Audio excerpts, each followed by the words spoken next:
warahmatullahi wabarakatuh.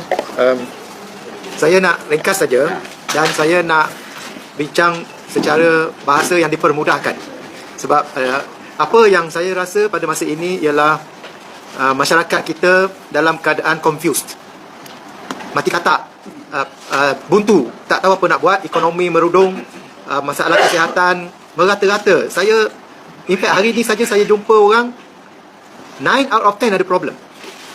Maknanya ada macam-macam. Ada yang kena vaksin, ada yang tak kena vaksin pun ada problem because orang lain kena vaksin.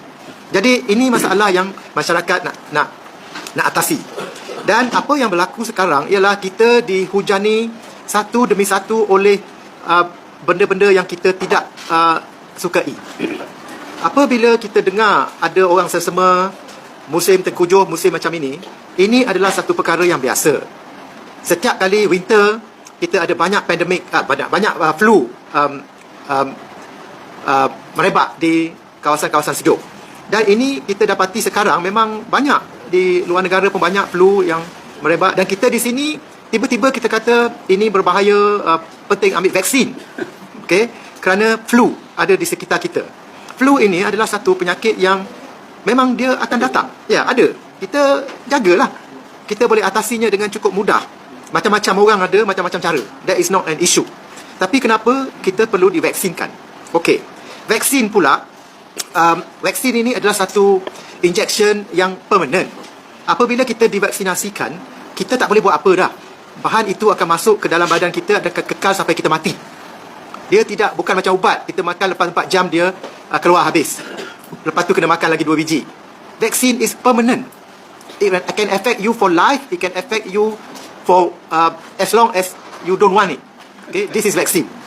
Jadi kenapa untuk sesama, untuk flu yang biasa ni semua orang divaksinkan? Is that logical or not? Is that logical? Dan vaksin bukan murah. It's not cheap. You can give something else which is much cheaper and can give to everybody without problem when you go and choose to vaccinate everybody in the country. Sampaikan kanak-kanak pun you nak vaccinate. That is, I don't know how to describe it. I leave it to the people who decide.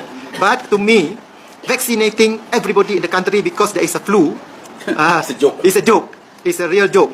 Dan vaksin ini pula bukan murah untuk dikendalikan.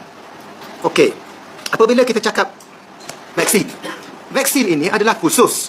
Vaksin mengandungi antigen yang khusus untuk satu-satu jenis virus. Bukan satu vaksin boleh pakai untuk semua virus. No. It is not that way.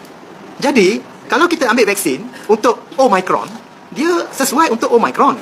Kalau kita dapat Nomicron, dia tak berkesan. Ataupun kita dapat Tomicron, dia tak berkesan. Dia macam lock and key. It's an antigen based product. Macam kunci. Kalau kita ambil kunci lain, tak boleh nak buka. That is the analogy of a vaccine. That's why they're specific. So you cannot generalize like that. It's not right. Mana vaksin expired tak boleh cucuk atas orang. Tak, vaksin expired lagi tak boleh. Vaksin is the most